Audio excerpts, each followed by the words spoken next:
Good morning, students. How are you all? All are fine. चलिए बच्चे, अभी हम 2-3 वीडियोस से देख रहे हैं कि हम क्या रीड कर रहे हैं, हमने क्या अंडरस्टैंड किया कि जो मैसेजेस होते हैं उनको देने का क्या वे होता है। हमने डिफरेंट वेज पढ़े to give message, like notice writing, message writing, email writing, कि हमने अपने मैसेज को अगर पब्लिकली शो करना है तो हम नोटिस पे लगा सकते हैं, अगर हमने किसी को पर्सनल करना है तो हम टेक्स्ट मैसेज कर सकते हैं, व्हाट्सएप कर सकते हैं और ईमेल भी कर सकते हैं। अब एक लास्ट पार्ट जो हम देखेंगे हमारे राइटिंग सेक्शन का, मैंने आपको बताया था राइटिंग क्या होता है, जब हम लिखकर अपने एक्सप्रेशन को एक्सप्रेस करते हैं। तो बच्चे आज हम देखेंगे diary entry. What we will learn? Diary entry. Diary means जो हमारी डायरी होती है जिसमें हम लिखते हैं। एंट्री, उसमें एंट्री करना। किस चीज की एंट्री करना?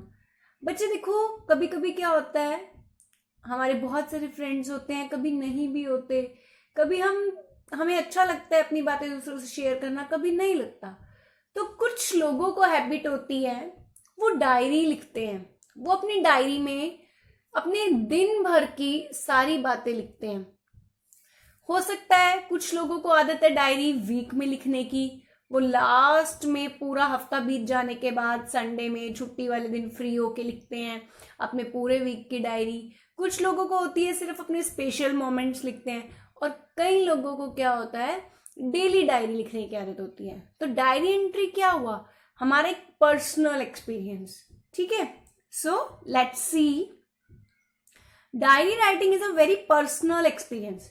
अगर आप चाहोगे तभी आपकी डायरी कोई पढ़ सकता है, ये तो नहीं है कि हर कोई आपकी डायरी पढ़ लेगा। The person writing a diary soon begins to think of the diary as a friend or a confidant and is likely to share or confess to the diary her most personal feelings and thoughts। देखो, जब हम diary लिखना शुरू करते हैं ना बच्चे, तो हमें धीरे धीरे ऐसा महसूस होने लगता है कि डायरी जो है वो हमारी फ्रेंड बन गई है, कॉन्फिडेंट, जिसके ऊपर हम विश्वास कर सकते हैं। और हमसे कुछ गलती हो गई तो हम अपनी डायरी के सामने कन्फेस कर सकते हैं, उसको बता सकते हैं, अपनी डायरी में लिख के अपने मन की बात को कन्फेस कर सकते हैं कि आज मुझसे ये गलत हुआ। ठीक है, since diary writing is personal in nature, ये अपनी पर्सनल है, इसके लिए आपको कोई कंपल्शन नहीं है। It is written in an informal style, ये नहीं है कि आपको फॉर्मल किसी को दिखाने के लिए लिखनी है, आपने अपने लिए लिखी है। ठीक है, द राइटर में use abbreviation, contractions and other short forms. आप शॉर्ट फॉर्म्स में भी लिख सकते हो अगर आप चाहते हो कि आपकी डायरी बाय चांस कोई देखे उसको ये समझ ना आए, आप अपनी डायरी किसी को अंडरस्टैंड नहीं कराना चाहते, नहीं बताना चाहते, तो आप शॉर्ट फॉर्म्स में यूज कर सकते हो जो सिर्फ आपको समझ में आए। The entries need not always consist of complete sentences. जरूरी नहीं है आपने पूरे सेंटेंसेस ही लिखने, आप मोमेंट्स भी लिख सकते हो। But the meaning and sense should be clear. But ऐसा नहीं है कि आपने लिख दिया लंच वॉज डिलीशियस, मतलब क्या कि आपने लंच, मान लीजिए आपने अपना एक्सपीरियंस लिखा कि आज आप अपनी फ्रेंड के घर गए थे, वो लंच अच्छा था, तो आपने लिखा द लंच वॉज डिलीशियस। इससे मुझे समझ आया कि लंच बहुत डिलीशियस था, लेकिन आपने सिर्फ क्या लिखा, लंच, एंजॉय। तो इनसे हमें क्या पता चल रहा है कि आपने लंच किया होगा, एंजॉय किया होगा, लेकिन वी कांट अंडरस्टैंड प्रॉपरली कि आप क्या बताना चाहते हो। आई मीन टू से कि you should write very clear manner. Be truthful in your diary entries. अपनी डायरी में हमेशा सच एंटर करो। Your diary is your silent friend. ये आपकी एक ऐसी फ्रेंड है जो किसी को आपकी सच्चाई नहीं बताती। It only listen to you, सिर्फ आपकी बात सुनती है। इट नाइदर जजेस you nor reveals your secrets. ये कभी आपको जजमेंट नहीं करती कि आप गलत हो, सही हो, या ये आपको कुछ सीक्रेट्स नहीं आपके कहीं दूसरों को बताती। Ideally diary entry should be made at night so that the writer can describe the events of the day. जो लोग डेली डायरी लिखते हैं उनको हमेशा डायरी रात को लिखनी चाहिए जब उनका सोने का टाइम हो, ताकि वो अपने फुल डे की एंट्री उसमें कर सकें। द डायरी राइटर में decorate the pages with sticker, cartoons, doodles etcetera if she wishes. Diary को आपने डेकोरेट करना है, वो आपकी विश है। आप डिफरेंट डिफरेंट स्टिकर से कर सकते हो ना, अपनी डायरी को बहुत ब्यूटीफुल भी बना सकते हो, उसको सुंदर कवर कर सकते हो, उसमें सुंदर सुंदर लिख सकते हो, है ना। तो बच्चे अब हम देखेंगे डायरी एंट्री लिखी कैसे जाती है। Use the following format for writing diary entries. सबसे पहले बच्चे आपकी डेट होना जरूरी है, फिर dear diary this is optional, ये अपनी मर्जी है कि लिखना है कि नहीं लिखना डियर डायरी। फिर body of the entry, a description of the main events of the day, the writer's feelings and thoughts etcetera, good night, bye optional है, नेम और सिग्नेचर। देखो सबसे पहले आपने डेट तो लिखना ही लिखना है, डेट और डे दोनों लिखने हैं। उसके बाद आपने डियर डायरी लिखना है, ये आपकी मर्जी है। बॉडी ऑफ द एंट्री, कि आप क्यों डायरी लिख रहे हो, मतलब आज आपका लिखने का ओकेजन क्या है, आज आपका जो टॉपिक है वो क्या है, आप वो सारा क्लियर लिखोगे। उसमें आप अपनी फीलिंग्स, अपने थॉट सब कुछ लिख दोगे। गुड नाइट लिखना चाहते हो या बाय लिखना चाहते हो, वो आपकी मर्जी है, कोई कंपल्शन नहीं है। और लास्ट में आप अपना नेम और सिग्नेचर। ठीक है बच्चे।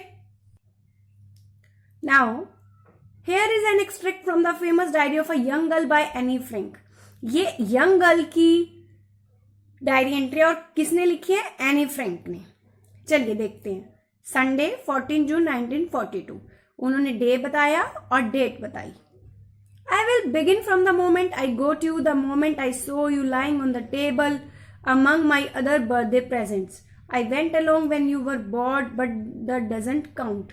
ये कौन से मोमेंट को बताना चाहती है, अपने बर्थडे को। कौन सा मोमेंट शेयर करना चाहती है, जब इसने देखा कि ये टेबल पे लेटी हुई थी, इसके आसपास बहुत सारे बर्थडे प्रेजेंट्स थे। ठीक है। On Friday 12 June I was awake eight 6 o'clock, कि फ्राइडे को 12 जून को मैं 6 बजे जागी। विच इज नॉट सरप्राइजिंग, जो कि सरप्राइजिंग नहीं था, since it was my birthday, ये मेरा बर्थडे का दिन था। But I am not allowed to get up at that hour, so I had to control my curiosity until 6:45। पर मुझे अलाउ नहीं था कि मैं 6 बजे उठ पाऊं, तो इसलिए मैंने अपनी क्यूरियोसिटी को, बच्चे जब हमारा बर्थडे होता है ना, तो हमारे अंदर एक अलग ही क्यूरियोसिटी होती है। आज मेरा बर्थडे है, आज मैं डिफरेंट डिफरेंट ड्रेसेस पहनूंगी, आज मैं डेकोरेशन करूंगी, आज मेरी फ्रेंड्स आएंगी, होती है ना। तो ऐसी क्यूरियोसिटी एनी फ्रैंक को भी थी। अब उसने कितने तक का वेट किया, 6:45। When I could not wait any longer, I went to the dining room where Mortigi the cat welcomed me by rubbing against my legs. जब मुझसे ज्यादा वेट नहीं हुआ, मैं कहाँ गई, डाइनिंग रूम तक। वेयर मोर्टिजी, ये कैट है जिसने वेलकम किया मेरी लेग्स के साथ रब करके, यानी मेरी लेग्स को जैसे चिपक के वो प्यार कर रही है उसकी कैट उसको। ठीक है। A little after 7 I went to daddy and mama and then to the living room to open my presents. After 7, उसके बाद मैं कहाँ गई, 7 बजे के बाद अपनी मम्मी पापा के पास, और फिर अपने लिविंग रूम में गई अपने प्रेजेंट्स खोलने के लिए। And you were the first thing I saw, ये पहली चीज थी जो मैंने देखी। Maybe one of my nicest present, हो सकता है ये मेरे सबसे अच्छे प्रेजेंट्स में से हो। Then a bouquet of roses, some peonies and a potted plant. From daddy and mama, I got a blue blouse, a game, a bottle of grape juice, which to my mind tastes a bit like wine. After all, wine is made from grapes.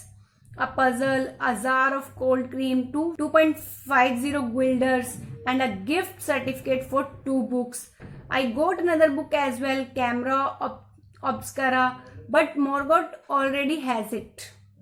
So I exchanged 9 for something else.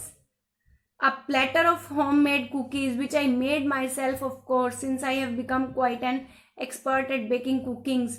Lots of candy and a strawberry tart from mother, and a letter from granny right on time. But of course, that was just a coincidence.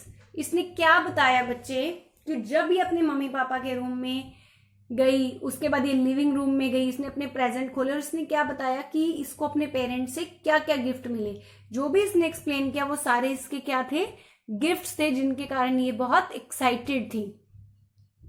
Then Henley came to pick me up and we went to school. Henley उसकी एक friend है जो उसको pick करने आई, उसके साथ वो school गई। During recess I passed out cookings to my teachers and my class, कि जब रिसेस हुई तो मैंने अपने टीचर्स को और अपने क्लासमेट्स को कुकीज दी। And then it was time to get back to work, अब ये टाइम आ गया था फिर से अपना काम करने का। I didn't arrive home until 5, मैं 5 बजे तक भी घर नहीं पहुंची थी। Since I went to gym with the rest of the class, मैं क्लास के दूसरे बच्चों के साथ जिम चली गई थी। I am not allowed to take part because my shoulders and hips tend to get dislocated, कि मुझे जिम जाना अलाउ नहीं था क्योंकि उसकी बॉडी में कुछ प्रॉब्लम था। As it was my birthday I go to decide which game my classmates would play, आज मेरा बर्थडे था तो मैंने सोचा कि मैं देखूं कि मेरे क्लासमेट्स कौन सी गेम खेलेंगे। एंड आई चूज वॉलीबॉल, मैंने क्या चूज किया, volleyball. After words they all dance around me in a circle and सैंग happy birthday, उसके बाद उन सब ने मेरे अराउंड में आके डांस किया, मेरे चारों तरफ सर्कल बना के डांस किया और मुझे क्या विश किया, हैप्पी बर्थडे का गाना गाया। My friends gave me a beautiful book, Dutch Sagas and Legends, but they gave me volume 2 by mistake, so I exchanged 2 other books for volume 1. Aunt Helen bought me a puzzle, Aunt Stephen a darling brooch, and Aunt Lenny a terrific book, Daisy Goes to the Mountains. तो अब इसने क्या बताया कि इसके friends ने इसको क्या क्या गिफ्ट दिए। ठीक है बच्चे, जो ये डायरी एंट्री है इसने थोड़ा ज्यादा वर्ड्स में लिखी है, आप डायरी एंट्री में मोस्टली 50 और 70 वर्ड्स में भी अपनी फिनिश कर सकते हैं, बट आपने डेट और डे स्टार्टिंग में रखना है, लास्ट में अपना नाम लिखना है, उससे पहले बीच में जो मैटर है वो आपके टॉपिक से रिलेटेड होता है। इसने क्या एक्सप्लेन किया, इसने एक स्पेशल मोमेंट को एक्सप्लेन किया जब इसका बर्थडे था और इसको बर्थडे पे क्या क्या मिला, इसने क्या क्या किया, वो सब इसने अपनी डायरी में लिखा। अब आपकी है exercises. A part, write a series of short diary entries about a vacation to a mountain, beach, riverside और forest resort while you are on vacation. Write about the place, the facility and activities available at the resort, your own outings, people you have met at the resort. Remember to put down your feelings about your experience. आपने diary entry लिखनी है किस लिए, कि आप vacation में कहाँ गए, माउंटेन पे गए, बीच पे गए, रिवर साइड गए या फिर जंगल रिसोर्ट में गए अपनी वेकेशन में। ठीक है, अब आपने उस प्लेस के बारे में लिखना है कि वहां किस तरह की फैसिलिटीज थी, एक्टिविटी अवेलेबल थी रिसोर्ट में, रिसोर्ट कैसा था, लोग जो आपको रिसोर्ट में मिले वो कैसे थे। ठीक है, आपने अपनी फीलिंग्स लिखनी है। आप बच्चे कभी ना कभी तो गए हैं ना घूमने, माउंटेन पे, रिवर पे, बीच पे, तो आप अपने मोमेंट्स इसमें लिखेंगे। ठीक है। B part, write a diary entry about your first day in a new school after moving to a big cosmopolitan city with your parents. Mention your experience of joining a youth school with thousands of students, your feeling of strangeness and unfamiliarity, your homesickness for your old home and town and especially for the friends you have left behind. अब ये diary entry किससे related है कि जब आप अपने नए school में आए और आपने एक बड़े शहर में शिफ्ट कर लिया अपने पेरेंट्स के साथ, ठीक है, और आपको नया स्कूल ज्वाइन करके कैसा एक्सपीरियंस आया, आपकी फीलिंग कैसी थी, आप स्ट्रेंजनेस फील कर रहे थे, अनफेमिलियर थे, आपको अपने पुराने घर की याद आ रही थी और स्पेशली आपको अपने फ्रेंड्स की याद आ रही थी जिनको आप पीछे छोड़ के आए हो। ठीक है, तो बच्चे आपने क्या करना है, ट्राई करना है डायरी एंट्री लिखने का। सिर्फ इसमें आपने अपने व्यूज लिखने हैं। मैं भी आपको मैटर प्रोवाइड कराऊंगी, आप उससे भी हेल्प लेके डिफरेंट डायरी एंट्री क्रिएट करने की कोशिश करेंगे। ठीक है बच्चे।